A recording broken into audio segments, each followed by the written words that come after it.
Sorry for interference due to electrical failure.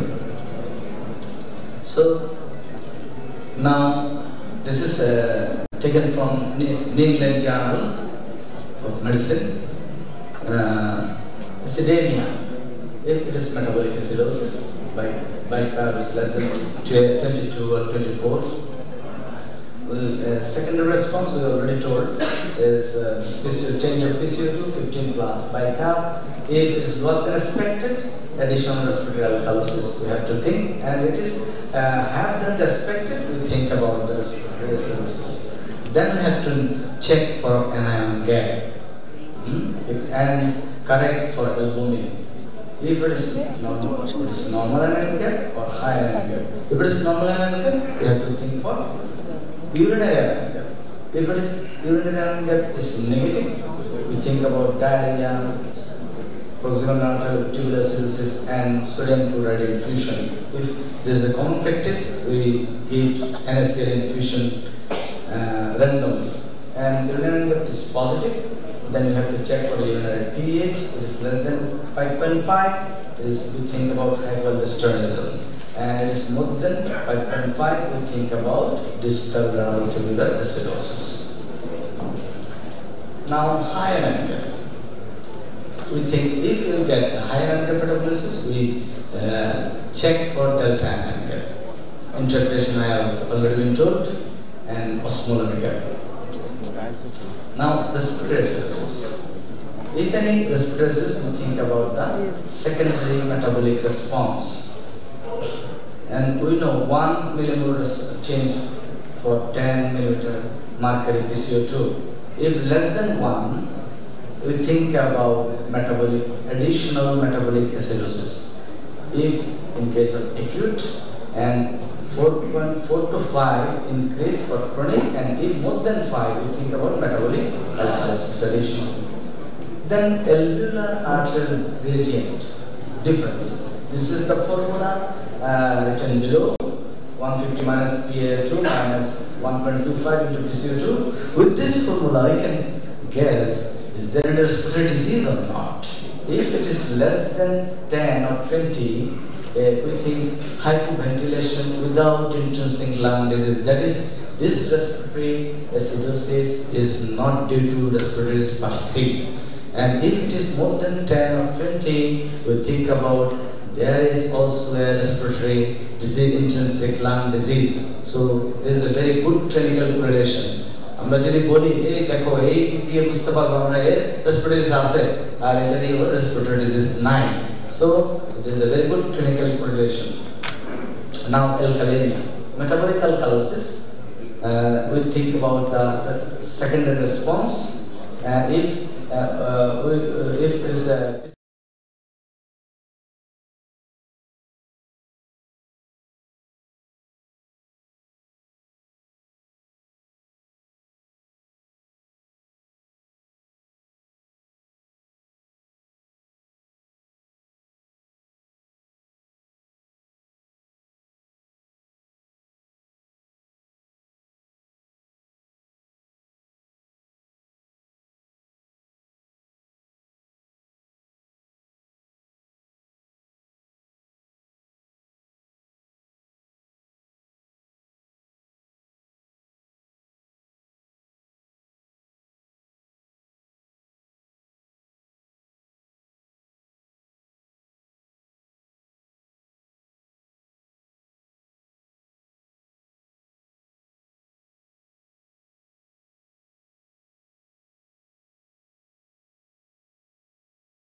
Let's also say formula have to apply for additional metabolic alkalosis is there, and also alveolar gradient we have to see is there any intrinsic respiratory disease or not. You see, there is emphysema and diarrhea. There is a pH 7.1, PCO2 80, and bicarb 24. There is a pH is definitely acidosis, and for bicarb we have to add 15. It is around 39, but PCO2 is too high, so there is additional respiratory acidosis. In emphysema and diarrhea for pulmonary, you see, pH is 7.4 is normal, 48 by carb, and PCO2 is 80. This is respiratory acidosis. And for 10, we have to correct for chronic case, 15, 16, but it is more higher than the expected, so there's another respiratory metabolic alkalosis. You see in endotoxemia and septic shock, there's metabolic alkalosis and metabolic acidosis, and endotoxemia, metabolic alkalosis, acidosis, and respiratory alkalosis. If we interpret with this result, we will found that there's all this disorders there. Now investigation. Routine investigation is ABT, electrolyte, blood glucose, liver function test, full blood count and bacterial culture, but special serum osmolality, serum osmolar urine pH, lactic acidosis and toxins. This is done for metabolic acidosis, alkalosis. Routine is almost same. Special plasma and activity, CTS, cortisol and laxatives. This for respiratory acidosis and alkalosis, routine is almost same, and special is drug screening, chest X-ray, CT, MRI, and lung function test. Now, what is the management? Treat the underlying disorder. Treatment of DK is straightforward. Blood resuscitation, insulin correctional potassium deficit, lactic acidosis is with lot of controversy in sepsis, restoring oxygenation, perfusion selenium, and a true and toxin, we need antidote and dialysis. Consider IV sodium if pH less than 7 or in case of lactose less than 7.1 in patients impaired cardiac performance. Never give IV sodium if pH is not less than 7 because it has detrimental effect. It causes intracellular acidosis. Aim to correct pH equal to or more than 7.2 and bicarb more than 10, not 24. Mind it. The bicarb is more than 10, not 24, and pH is 7.2, not 7.4. Replace one half by within 8 to 12 hours, and another is subsequent. This is the formula. How many bicarb we have to? Sometimes oral bicarb we need in case of CKD. It has a lot of benefits. It is bone mineralization, and A is 1.5 to 4.5 gram per day. But in special situation, distal acidosis, correction of acidosis, by potassium citrate sodium bicarb, and hyperkalemic distal acidosis, potassium. In metabolic alkalosis, treat decreased chloride alkalosis with chlorine, with volume depletion, normal saline, and volume overload, KCl, and treat decreased potassium by KCl. Reverse the underlying disease, stop alkali therapy, stop diuretics. Sometimes acetazolamide may be needed. In respiratory acidosis, treatment of acute respiratory is focused on 4 critical steps: ensuring patient airway, restoring education, adequate oxygenation, securing adequate ventilation, and reversing of treating the underlying cause. And we have to maintain oxygen saturation more than 90%. Respiratory acidosis, and sometimes endotracheal intubation is needed, especially when biomass is failed. In patients with suspected opioid or benzodiazepine overdose, should receive antidote treatment and respective treatment. Respiratory alkalosis is rarely life-threatening. Treatment focused on underlying cause, proven excellence essentially is hypoxemic present, and revealing with upper pepper back during symptomatic attacks, and long-term management include rebellion training, beta blocker, benzodiazepine, and SSRI, etc. Sometimes needed. This is another example. You see, the COPD patient has a blood gas of bands 7.34, PCO2 55, and bicarb 29. You see, a number fit within the 10%, so this ABG is correct. pH is 7.3, so there is acidemia, and PCO2 more than 44, and expected is by compensation bicarb is 30. So it is within 1 or 2 limits. So this is simple acid-based disorder. There is some tracings, especially for students. Case of CKD of maintenance hemodialysis, DCM, and shock. You see PH 7.2 2.6, that is acidosis. You see next you see bicarb PCO2. PCO2 is not correlated to this, so bicarb is 11. So it is metabolic acidosis. You see vegetable is 17. So it is definitely metabolic acidosis is dominant, and there is there 22. So this is metabolic acidosis with high metabolic acidosis with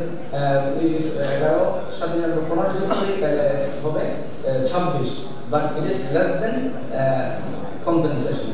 That is, there is another metabolic respiratory alkalosis is there.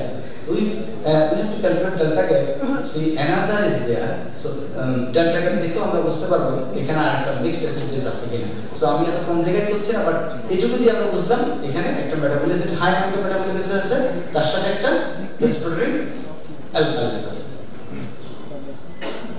এটা case of diabetes hypertension এখানে pH is 7.16, definitely acidosis, PCO2 is 35, and bicarb is 13, estrogen proportional উপরে 28, but এটা expected compensation হচ্ছে অনেক বেশি। তাহলে এখানে একটা metabolic acid high এনার হচ্ছে 19 বেশি আছে এবং base deficit বেশি 16, সুতরাং এটা high metabolic acidosis আছে, তার সাথে একটা respiratory acidosis আছে, কারণ respiratory component যা হওয়ার কথা ছিল PCO2 তার চেয়ে অনেক বেশি।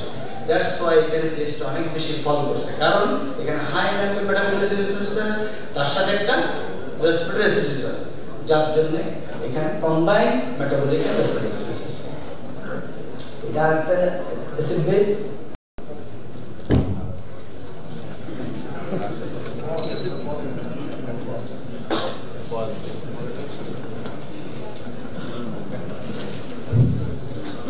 Sorry for interruption.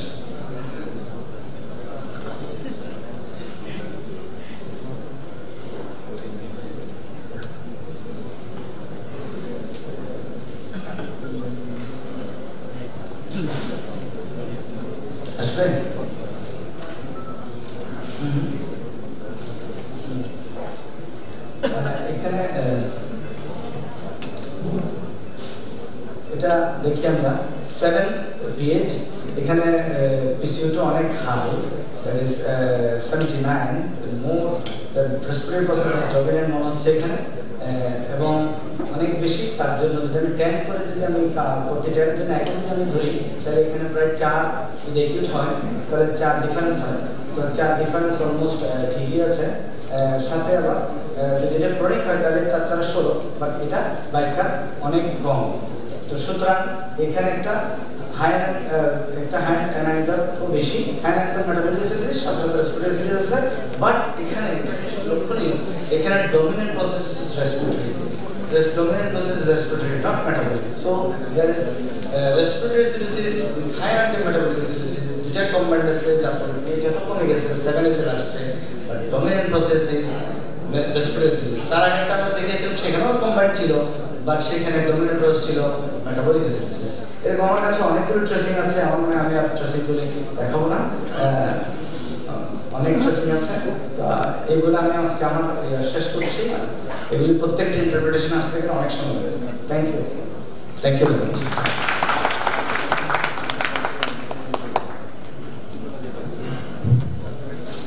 Thank you, Dr. Buddha, for your very elaborative and very extensive presentation of the very puzzling issue that the topic is essentially disorders. You know that Dr. Buddha has been working as an associate professor in the Department of Nephrology at Chattogram Medical College and Hospital, and he has graduated from Dhaka Medical College in 1995 and obtained his post-graduation degree and CPS in 2002 and fellowship in Cardiology from the age 2006 and MD in Nephrology former PG Hospital DMSU 2006. And he has more national international publication in the subject, and many national international training programs. And so our question and answer session will be later after presentation of the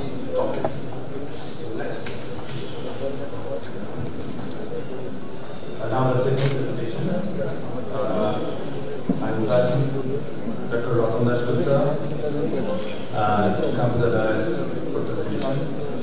Dr. Ratandas completed his graduation from CME Medical College, Chattogram University in 1997, and he obtained medical from Chattogram College University in 2009. He received fellowship and awards from Bangladesh College of Physicians and Surgeons in medicine in 2009, and he has 16 publications in different journals. Now, I request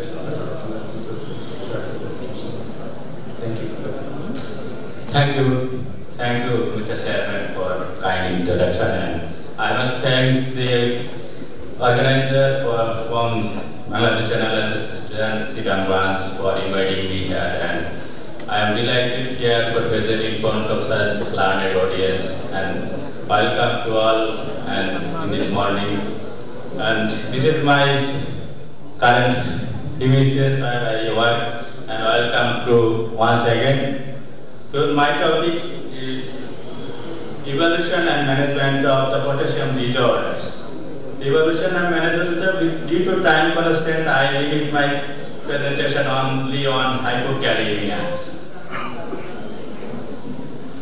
So this is the introduction, the pathophysiology of the potassium disorders and disorder of the potassium, and causes of hypokalemia, evaluation and management of the hypokalemia is my main concern. As I know, the total body potassium is 3000 to 4000 milliequivalent, and most of them are intercellular. 98% of the potassium is the intercellular, and intercellular potassium concentration is 140 milliequivalent per liter. But in plasma potassium concentration only 4 to 4.5 milliequivalent per liter. So this cartoon shows the potassium absorption in GIT and excretion by the renal synthesis and maintenance of the extracellular and intercellular potassium balance in constant level. And eating of potassium, is it life-threatening? So what is the answer? Our extracellular fluid volume is 40 liters, all everybody knows, and potassium concentration in plasma 4.5. So total extracellular potassium content is 63. Only.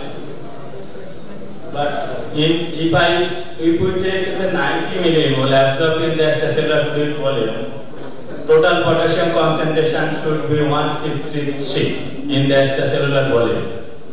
Look at this. And total net new potassium concentration in the after taking 90 millimole, it would be 10.9. This is a serious condition, a danger condition of this condition. This is a 10.9 potassium. If our body has 10.9 potassium concentration. So, what establishes this potassium after taking the potassium? This renal potassium excretion is the one important factor. Then enhanced cellular potassium intake by insulin, beta-2 agonist and aldosterone. Then guard sensor. Guard sensor is the one of the important factor. Because in the hypokalemia or in the hypokalemia, guard absorption depends on the body potassium level. And also circadian rhythm. Renal excretion not constant 24 hours. This is the circadian maintenance in the circadian rhythm. So 24 hour potassium excretion not unique. The internal potassium balance depends only on sodium potassium, muscle sodium potassium ATPase activity. So what is this?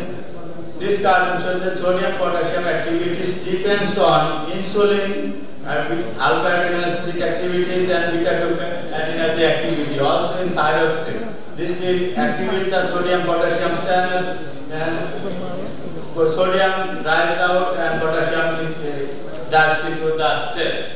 Then that is the potassium inside the cell. External potassium balance is maintained by almost by the aldosterone. What aldosterone does? This is aldosterone, it acts on the renal tubules. Epithelial sodium channel drives the potassium sodium into the cell, and renal outer medulla potassium channel activate and secretes the potassium in the renal tubes, and this maintains the potassium balance, external potassium balance, almost controlled by aldosterone. And this figure shows that in the muscle, sodium potassium ATPase activity keeps potassium inside the cell and depends on the beta-catecholamines and insulin. And in the renal tubules, aldosterone effects on the epithelial sodium channel that keeps the potassium, helps in excretion of the potassium in the renal tubules and maintain the extracellular potassium balance. This is the prime concern of the potassium balance. The renal tubules, attract proximal convoluted tubules and leukopendial absorption of the potassium, and distal convoluted tubules and collecting mainly secretion of the potassium in the renal tubules. In the normal conditions, normal or high potassium level, 15 to 80% of potassium excreted in the kidney. But in case of hypokalemia, less than 1% of potassium excreted by the kidney. Urinary potassium excretion. As you know, the GFR is normal GFR is 125 ml per minute, is with 180 liter per day. So potassium filtration in per day 810 millimole per day. Normal rate is 6 to 900 millimole per day. But in case of low GFR, reduced GFR as 10 millimole per day and 40.4 millimole per day, it will the potassium excretion filtration should becomes less than 65 millimole per day. This is important for the case of renal failure, CKD or AKI, reduced GFR, potassium excretion is reduced, filtration is reduced, and leads to the hyperkalemia. And potassium excretion depends on the area and secretion depends on the aldosterone sodium delivery to the distal convoluted tube. This is the figure shows the potassium homeostasis. This figure shows the insulin beta-adrenergic stimulation alkalosis drives the potassium inside the cell, the muscle, liver, blood cell, and interstitial space. In the opposite side, acidosis, plasma hyperosmolarity, alpha-adrenergic stimulation exercise drives potassium outside the cell in the plasma. And aldosterone, plasma potassium, sodium delivery, and low urine flow and urine excretes the potassium from kidney. And potassium, in case of potassium, all of potassium depends on the insulin, beta agonist, alkalosis, alpha receptor antagonist, or increased potassium level by the acidosis, beta-adrenergic antagonist, and alpha-adrenergic antagonist, increased osmolarity and excess. And effects of potassium. What are the effects of potassium? Organ affected by potassium: skeletal muscle, cardiovascular system, renal system, and pancreas. Earnings of potassium. This graph shows both hypo and hyperkalemia, leads to increase of mortality. Both hypo and hyperkalemia increase of mortality. As a result, more. So potassium disorder. K is sign for and K can potassium and for K can be spelled as K. Hyper and hyperkalemia idiopathic. So be aware of during management of potassium disorder. You should contrast. And disorder potassium includes hypokalemia,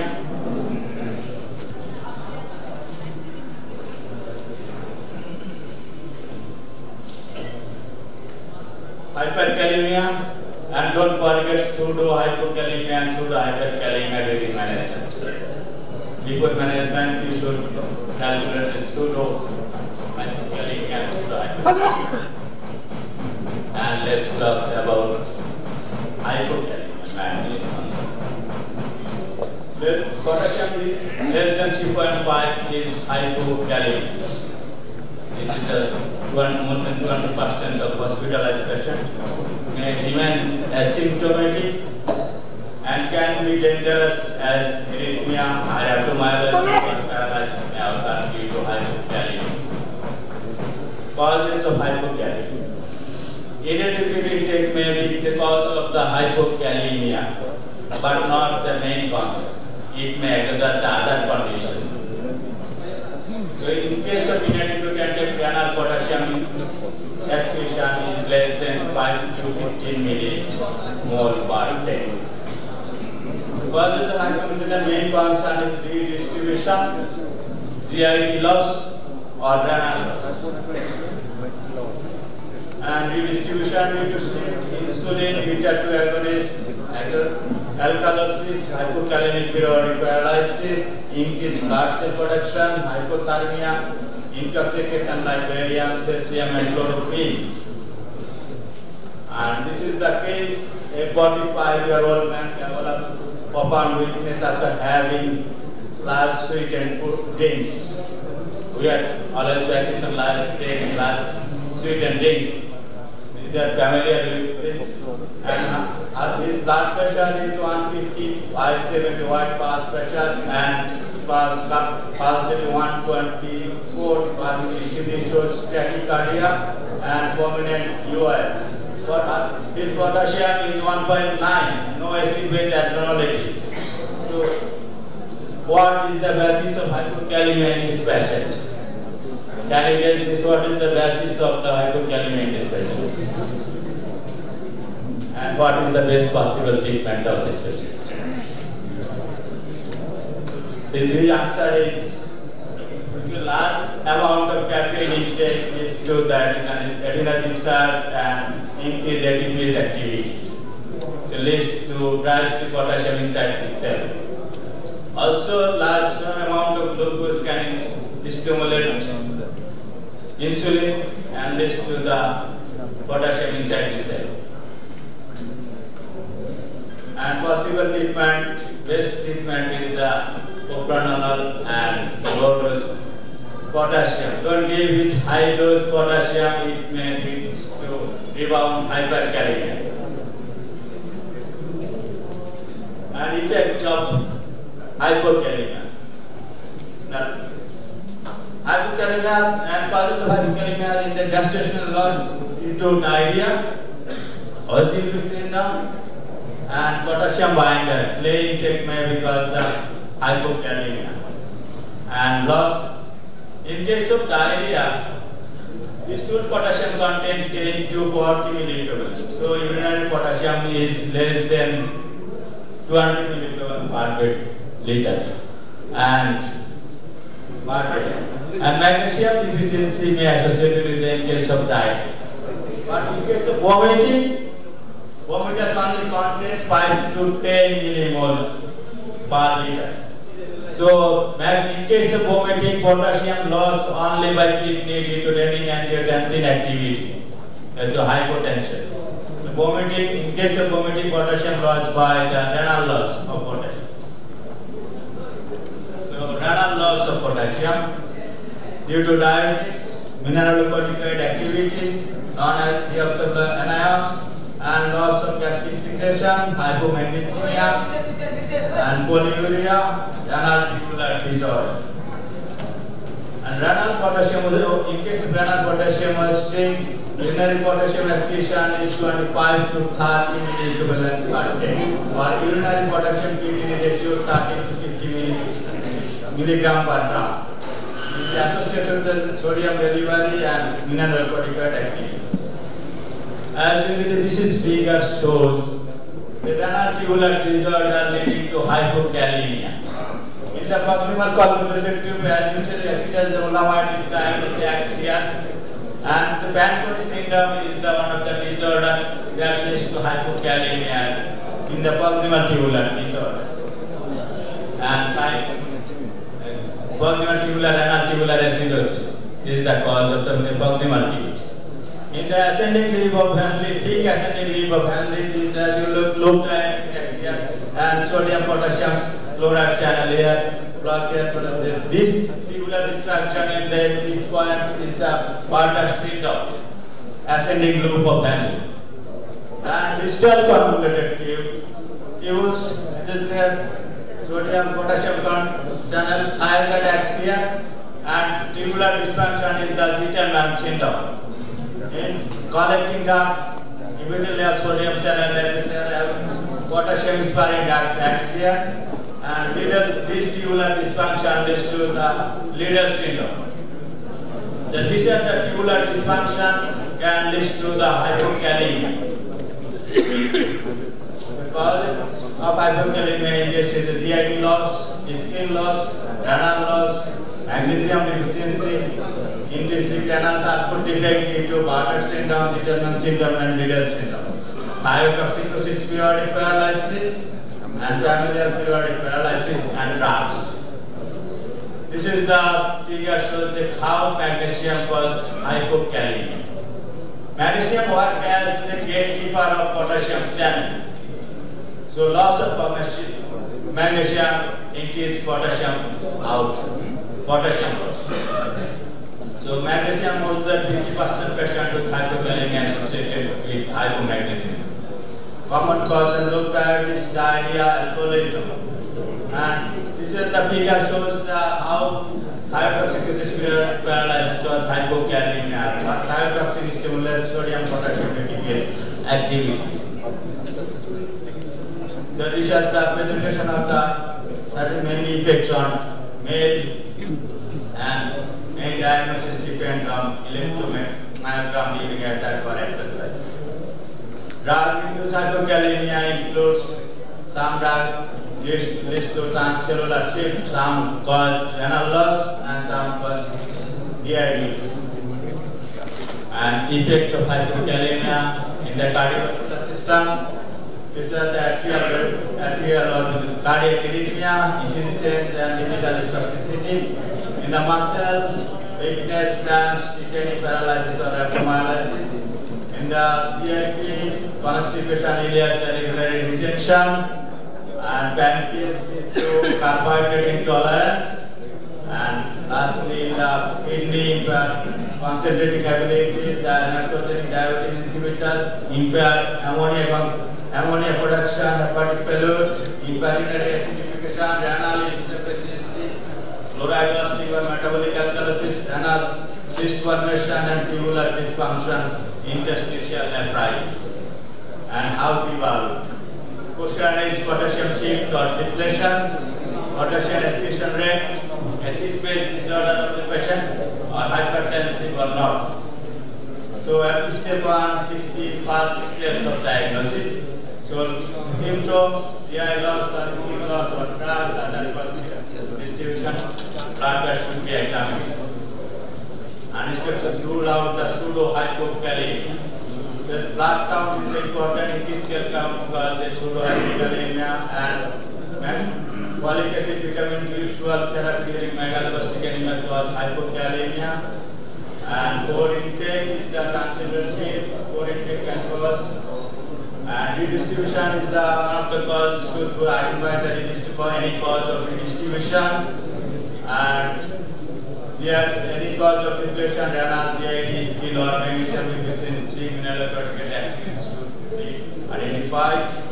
And this is the difference between the potassium shift and potassium depletion.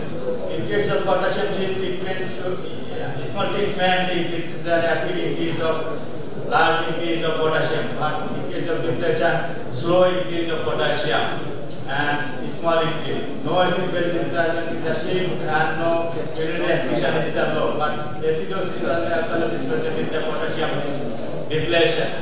and urinary potassium depends on the cause or diarrhea or vomiting. And these are the parameters should be identified in evaluation of the potassium disorder. 24-hour urinary potassium, is for urinary potassium is not important here, but is for urinary potassium creatinine ratio is important. And transtubular potassium gradient previously used and now not used, and urinary chloride should be identified. Presence of hypertension, acid-base status, plasmalogen activities, and aldosterone. And it is the investigation 24 hours urinary potassium and urinary potassium creatinine ratio. Less than 20 milliequivalent potassium creatinine ratio is extraordinary, and more than 30 is the run-up. This is the indices for the hypokalemia, indices for the hypokalemia. Is for urine potassium creatinine ratio more than 30 is ranabras, and less than 20 is ranabras. And urinary potassium, 24-hour urinary potassium more than 40 is ranabras, and less than 30 is ranabras. Urinary chloride and hypokalemia. Low urinary chloride found in vomiting, gastric janus, exogenous, and carboxylin, triglyceride. Low diuretics, high glycogen, high urinary chloride, magnesium deficiency, Chattogram syndrome, and Bartter syndrome, and high urinary chloride level. These are the acid-base disorder and hypokalemia. Metabolic acidosis associated with hypokalemia includes diabetic ketoacidosis, non-articular acidosis, lower CIT loss, diarrhea, laxative, and zoonotrophic amyloidosis. Metabolic alkalosis associated with hypokalemia is diabetes therapy, vomiting, immunocorticoid excess, penicillin, Riedel syndrome, Bartter syndrome, and Wiedemann syndrome. This is the acidosis and hypokalemia. This figure shows acidosis and hypokalemia. Ammonia excretion is the difference of the acidosis. Less than 40. Ammonia excretion is the distal tubular and nontubular acidosis and proximal and nontubular acidosis. But ammonia excretion more than 100 includes diarrhea, acidosis, or therapy. This is the 40 years old man born to the coma with progressive weakness for 2 months. Blood pressure 110 by 60, generalized dyslexia, no other abnormality. This is the electrolytes. Potassium 1.5, chloride 118, bicarbonate is 7, and this is the MEG. pH 6.8, partial pressure of carbon dioxide 40. So as my previous speaker presented as acid-base disorder, can anybody get this problem? What is the acid-base disorder?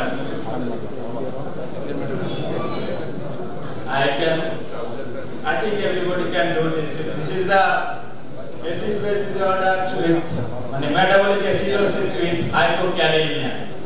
And the difference is the potassium partial pressure of carbon dioxide. In case of bicarbonate 7, partial pressure of carbon dioxide could not be 40. So some is here. So this is the, what is the diagnosis? Is the hyperchloremic metabolic acidosis due to distal and articular acidosis, and also associated with respiratory alkalosis due to massive paralysis by hypokalemia. And urinary potassium level, urinary pH should be more than 4.5%. And hypokalemia, metabolic alkalosis, and high urinary potassium creatinine ratio, how people? The effective low arterial blood volume or blood pressure, urinary chloride is identified. Low urinary chloride is vomiting, persistently high urinary Bartter syndrome and Wiedemann syndrome, intermittently high is diuretic. But plasmalogen activity and plasmalogen level, low plasmalogen and low plasmalogen, Riedel syndrome and apparent immunocorticoid. Low plasmalogen, high aldosterone level, adrenaline, hyperplasia and glucocorticoid, immutable aldosterone. High plasmalogen, high plasma aldosterone is renal artery stenosis, malignant hypertension. Hypokalemia with aldosterone. High aldosterone, after high aldosterone minus plasmalogen activity. This plasmalogen activity includes adrenal hyperplasia, adrenal adenoma, adrenal carcinoma, corticoid immediate hyperaldosteronism, and increased urinary activity secondary hyperaldosteronism due to immediate hypertension and renal synthetic fever. But low aldosterone level find out that 24 hours urinary cortisol ratio. Increased cortisol level is cortisol dependent disease due to pushing disease, gastric acidosis, liver acidosis, and apparent mineralocorticoid action. And renal system is the normal condition, the non-cortisol dependent. And second is the next step is the experimental DPC. So potassium level is 3.5, potassium in the DPC is 125, but less than 2 is the 500. During replacement, this clarification becomes how much replacement you require. And route of replacement is important. Oral route is preferred than IV route. IV route only for the severe hypokalemia or can tolerate oral potassium. And solely for solving of potassium is the potassium chloride is phosphate acid, but potassium phosphate in case of phosphate deficiency, potassium bicarbonate acetate or gluconate for acidosis, and potassium chloride solution. IV potassium chloride don't use with lactose. And treatment generally potassium chloride general treatment depends on potassium chloride, potassium sparing, diabetes, and offending that reduction. And mild case 60 to 80 millimole in divided dose per day. And severe case combination of IV oral given oral dose not more than 60 to 80 milliequivalent per single dose. Don't increase more than 20 milliequivalent per hour or 40 milliequivalent per liter solution. And specific cause correct specific treatment, correct hypomagnesemia, correct alkalosis, and propranolol for shape, indomethacin for mutant Lamb syndrome, adrenalectomy for Cohen syndrome, amyloid or diabetes for Rickle and Becker syndrome, and steroid for the glucocorticoid remediable adult aldosteronism. And monitor, don't forget for monitoring, and also follow up the aggressive DKA and acute. And in the last slide, don't give more than 20 millimole equivalent per hour, and don't give more than 40 milliequivalent per liter, and don't give 20 to 40 milliequivalent per day. And thank you. Thank you.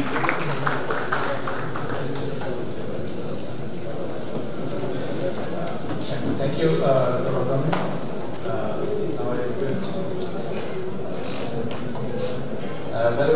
Fellow attendants, we are just at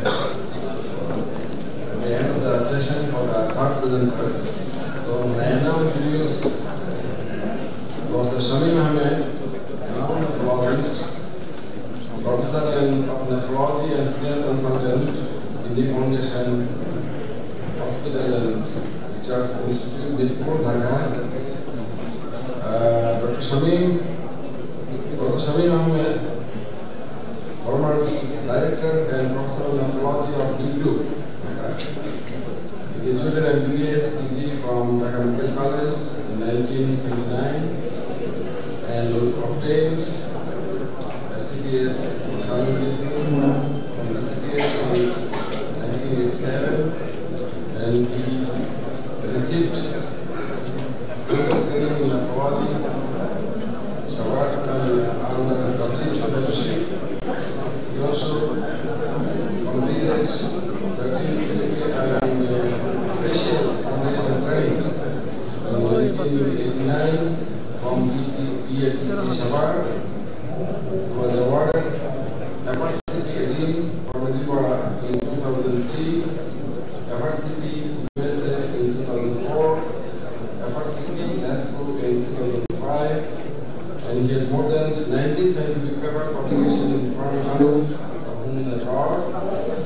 He is a member of Bangladesh Journal Association, Bangladesh Medical Association, Teachers Associations of BNC and RNC, BCPS, and Indian Foundation of Bangladesh. is also a member of ISN, New York Academy of Science and other organizations. He was Vice President and General Secretary of Bangladesh Journalists Association. He is now a member of the Executive Committee of Bangladesh Journalists Association and President of the Foundation.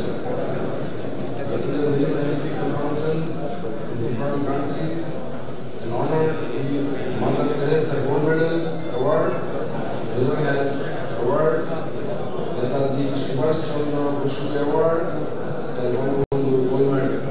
So may I request Dr. Swami Ahmed to Respected Chairperson, ladies and gentlemen, thank you very much for the kind introduction and the moderators.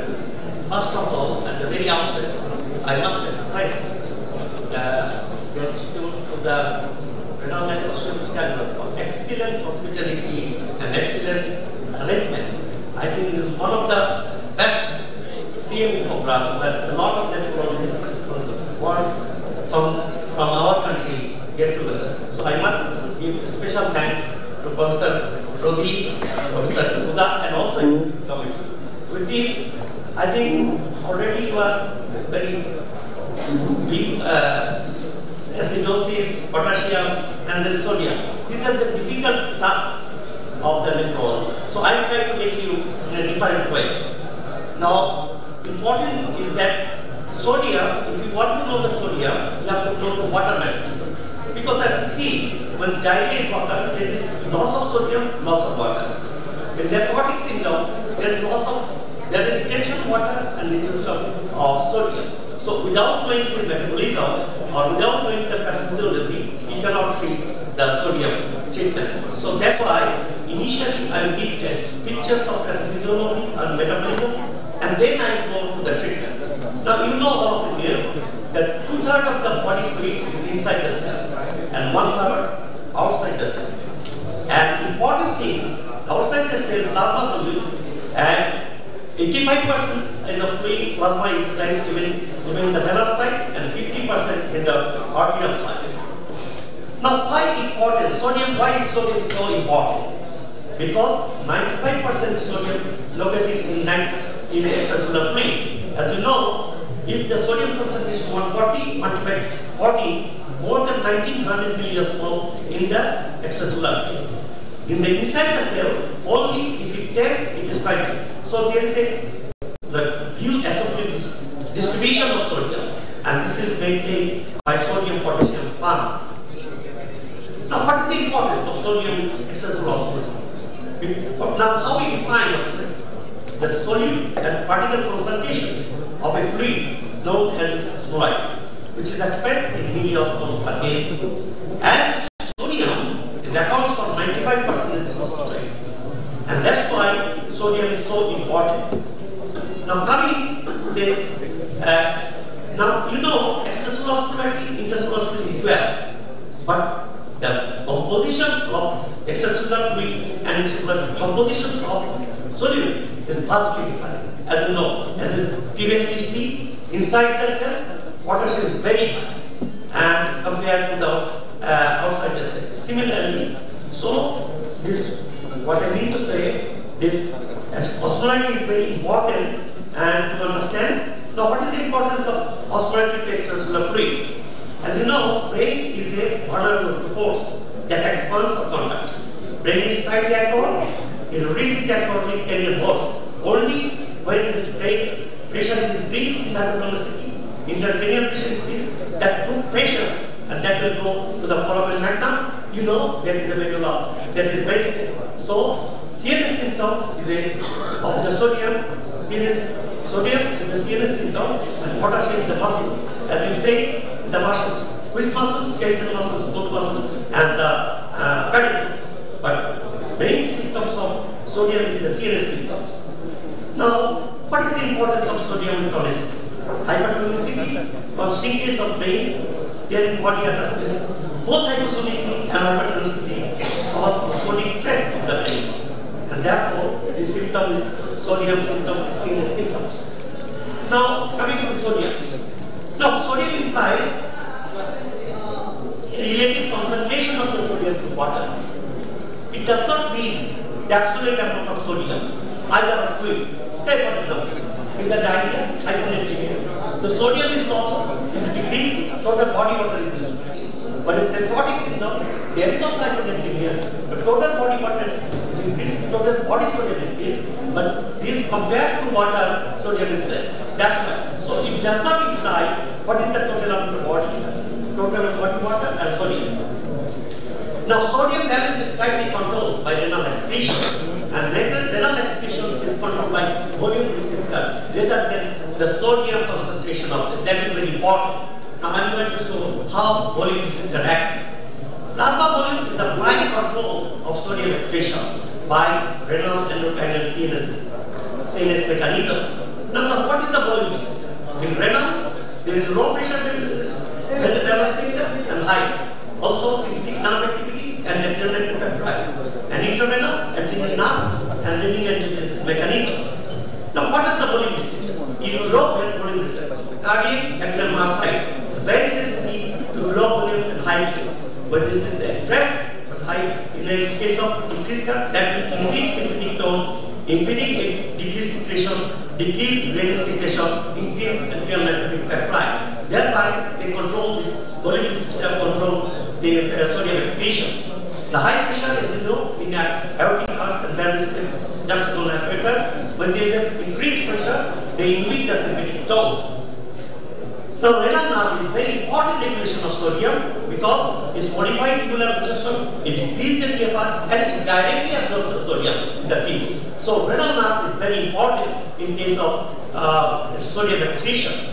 As I say, the renal stimulation, what I have already detailed. Now renin-angiotensin is another mechanism of sodium. Renin is anti-anthropic, that means it absorbs sodium. It increases resistance secretion. It increases vasoconstriction.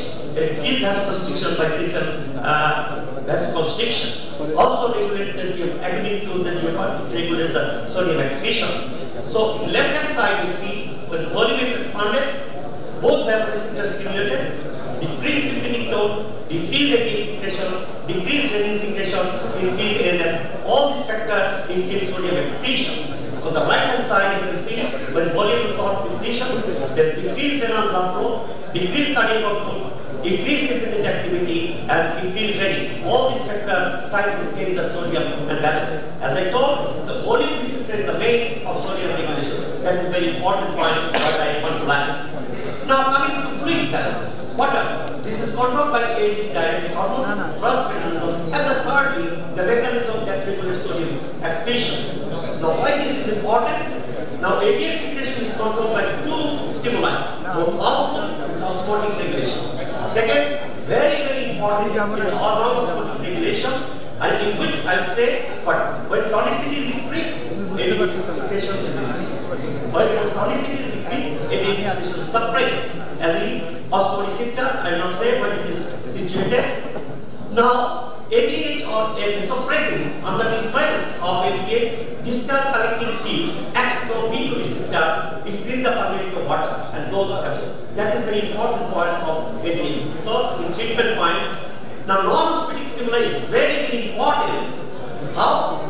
Effective arterial blood flow. As you see in the nephrotic syndrome. So water is there, but effective arterial blood is decreased. That stimulates ATP secretion and thereby happiness persists. Similarly, hemodynamic stimuli, hypovolemia, low cardiac output, vasoconstriction. Other factors is that as for surgical, post-operative pain, decreased secretion radius. So these are the mechanism how ATP secretion, and that is very important. Remember one thing, osmolality is the main source of osmotic stimulation. When the body fluid decreases significantly, then this osmotic stimulation, volume mediated override the osmotic stimulation in spite of hyponatremia and secretion of ATP. That is the basic mechanism of this ATP secretion. This is a picture I don't need to say. Now three terms is very difficult to use and very difficult to understand. What is that? That is free water clearance and osmotic clearance. Now what is free water clearance? Now let us say the body metabolism produces 600 millimoles of solid that has to be excreted from the body. If the urine osmolality is 300, that means 300 millimoles is excreted in 1 liter water or urine. So 600 will be excreted in 2 liter water.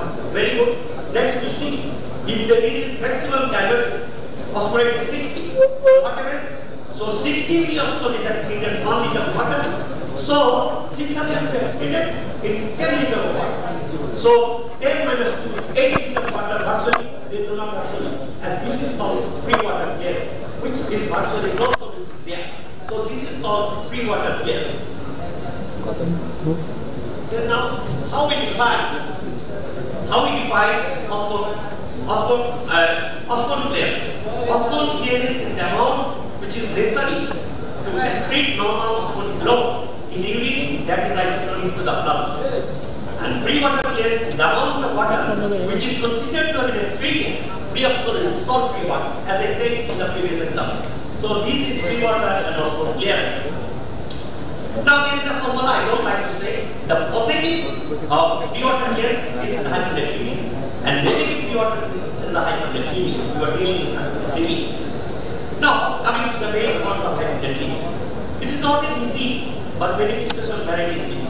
Definition is very simple. When it is below this normal level, this is called hypernatremia. It may be mild, moderate, severe, whatever it might be. Now, why main adaptation to hypertension? Treatment for hypertension.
All light is going outside the cell.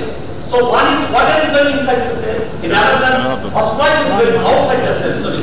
So if it develops slowly, the cell will not. That is the principle of you have to know the treatment in case of hypernatremia. This is a picture. I don't like to say this. Now, or the signals as told earlier. Now, what is the definition of hypernatremia? Number one, which salt and water lost as best example is the dialysis. There is also lots of water, but if overly usually diet for hypertension, we need salt water and but here with water, if salt is less, then this is the hypertension. Second example, there is a retention of water and retention of salt. Both water flow. So there is a hypertension. You can see third flow is a hypertension in excess of extracellular volume, in excess of effective arterial blood volume, in excess of renal volume, but due to this secretion of ADH as pseudo hypertension as they want that in a population. Now classification of hypertension is very hypotonic, hypertonic, isotonic. The hypotonic this is very simple. Hypotonic, hypertonic, and isotonic. This is a very simple part and very important part of management.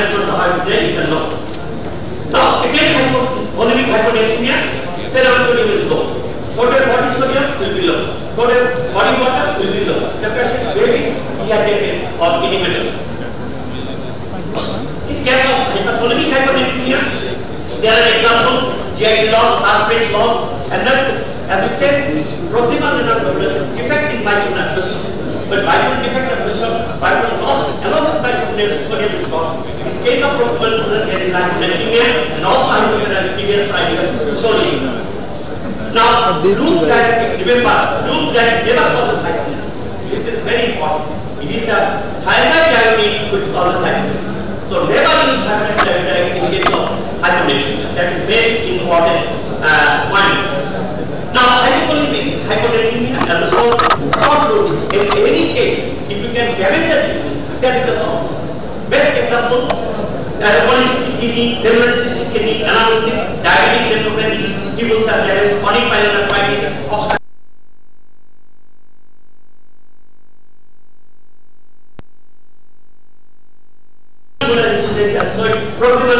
Building में एक ही price so distance would does not cause hyponatremia.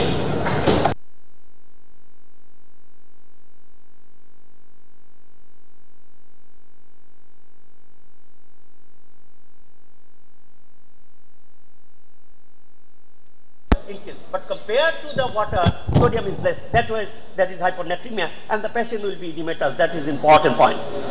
Now, there are examples: nephrotic syndrome, cirrhosis liver, and renal failure, and congestive cardiac failure. Now, third group, which is left, isovolemic hypervolemia. Isovolemic, the serum sodium is low, total body sodium low, total body water is normal or slightly influenced, but you will not get edema. Why? This water which is accumulated that goes inside the cell, and this is, if it is accurately, this is done accurately, that is called water intoxication. It's a very severe condition, you know. Now, these are other causes I don't like to discuss. Now, isovolemic hyponatremia is a ADH secretion increase. This may be associated with some drugs, you know, haloperidol, amitriptyline, and other drugs. There are agonists to ADH, action of ADH increase. Now, this is very important slide. Both hypovolemic state and in chronic hypervolemic state, ADH is the responsible for non-osmotic stimulation of ADH. So, if this ADH secretion persists and this ADH secretion of hyponatremia persists, that is important point, and that's why you have to give treatment against this ADH secretion. That is very important point. Now, isovolemic CR, you know, in spite of hyponatremia, there is increased secretion of ADH, and you know, and the most common causes of hyponatremia in hospitalized patients, and the most common causes is the malignancies, pulmonary disease, and CNS involvement. Now, the criteria I don't like to discuss, as you know. Now, symptoms may be asymptomatic or nausea, vomiting, or CNS symptoms. And these patients, mostly, they used to go to psychiatry or they will go to neurologist. And this, that is the clinical features I don't like to discuss. These are the diagnoses you have to do. Now, coming to the treatment, diagnosis. Left hand side, just measure plasma osmolality. Is it normal? Left hand side, it may be isotonic, say for example hyperproteinemia and hyperglycemia. On the right hand side, if it is hypertonic, you see hyperglycemia. Third group is the hypovolemic that I discussed. And now coming to hypovolemic hyponatremia, if the loss is by GIT, if GIT is lost, sodium will be lost by GIT route. So serum sodium will be excreted by kidney is less. If the kidney is lost the principal losing sodium, then sodium will be much more. In case of losing in the urine, you will get more sodium. Now, hypervolemic hyponatremia, as I discussed, isovolemic already discussed. Now, coming to the treatment, very important how to treat, and very difficult to treat hyponatremic patients. How much is enough? How much correction you will do? How fast you will correct? What fluid you will give? These are the 3 or 4 points. You have to very, and if you cannot treat hyponatremia correctly, the patient will be in a deteriorate condition. As you know, this is a very important part of the treatment. Now, clinical hyponatremia, acute hyponatremia is defined less than 24 hours. Chronic hyponatremia defined is a 24 hours. Now, rapid correction, acute hyponatremia is generally well tolerated. But chronic hyponatremia more than 40 hours to 7 days, if you treat very seriously, very early, that patient will develop demyelinating syndrome. This is the important point. Now, how much you will treat? How much correction? It usually say 6 to 8 millimole per day, not more than that. That is the if you use the special care at high risk of osmotic denervation syndrome, so better to not to go 6 or 8 millimole per day. That is the important point. Now prompt treatment is needed to brain injury. You can take 1 to 2 millimole until the patient improves. Then you decide, after 6 days, then you decide to prevent the brain herniation. Chronic hernia correction should be slow. I don't like, and this all together correction should be within 7 days, not rapidly. Then current recommendation, as I said, 4 to 6 millimole. I have already told. Severe symptom, this is the recommendation of USA and European recommendation. You can use 100 ml 3% sodium IV over 10 minutes for 3 times, what more than. That means you have 300 millismol 3% sodium you can use. Mild to moderate you can use in millimole. And chronic hyponatremia, also correction 4 to 8. High risk group you can do 8 up to 8 millimole per day. Now, hypovolemic hyponatremia is mild, you can use normal saline. Never use dextrose aqua. It is dangerous to give salt-free water in case of hyponatremia. It will do that criminal action. Now, you can, hypervolemic hyponatremia, restrict the salt and water, careful use of diuretic, never use thyroid diuretic as I told you. Then, isovolemic hyponatremia, because ADS will absorb water if you don't give water at all. So, restrict the water up to 800 to 100. Then you use the B2 receptor, block the ADS receptor by B2 receptor, and you can know there are B2 receptor alboptin and conivaptin. These are used. These are used in severe hyponatremia. They are used in congestive heart failure. It is in all different countries. They are using very frequently. Now the final 2 or 3 slides. Now guideline for acute and chronic symptomatica. When a patient comes to you, whether you don't know this is acute, very difficult, sometimes chronic. So the guideline says bolus 3% sodium like 100 ml over 3 minutes and 3 times. This is United States expert opinion. On the right hand side, European guideline says you can give 3% sodium 150, 20 minutes and 2 to 3 times. So on the left hand side, you can give up to 300. On the right hand side, you can give 300 to 450 ml 3% sodium slide. Be careful about giving this 3% sodium chloride. Yes, just one slide I'll say. Now, one thing you should know, that 3% sodium slide contains 513 milliosmol sodium, 9% sodium 150. So, you can calculate total body water, in calculate total body, what is required, and then you calculate, this is the, and in hypertonic saline, I'll not say, and this is my last slide, recommendation of European guidelines, message. The guideline group believe that 150 ml infusion, 3% saline given over every 20 minutes may be reasonable and safer approach until sodium has increased by 5 ml per or the symptom improves, whichever comes first. This is the latest recommendation, and this is guideline is it without, because you don't know whether you are dealing with acute. So if you follow this guideline, you will not in with trouble. With this, thank you very much for patient hearing. Thank you.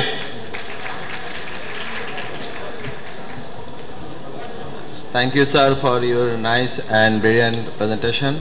Dear audience, due to time constraint, question answering is not possible. If any query, you may contact personally with our very speakers. Now I request our honorable chairperson to make some comment regarding this session.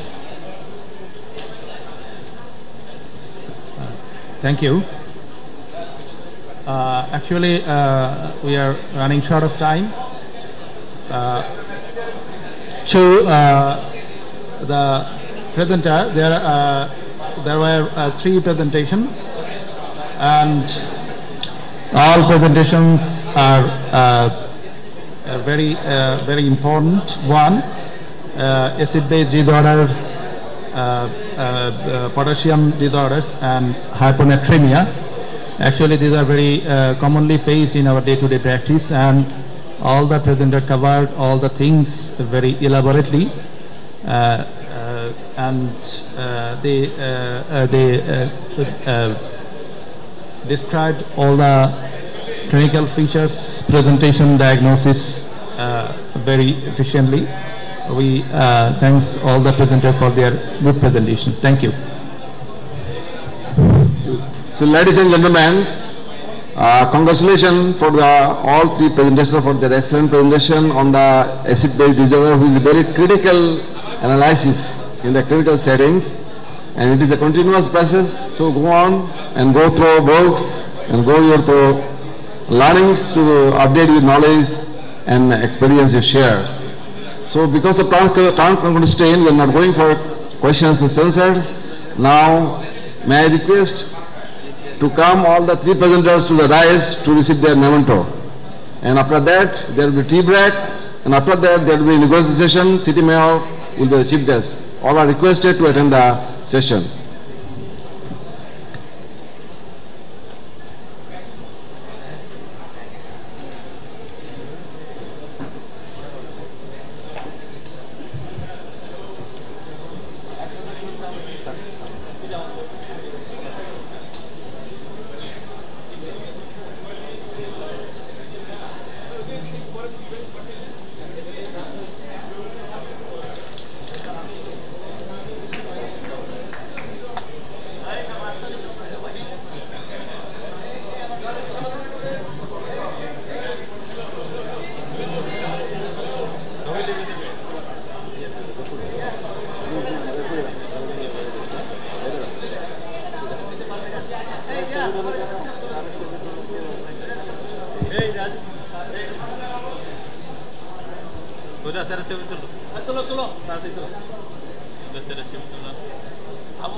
Sir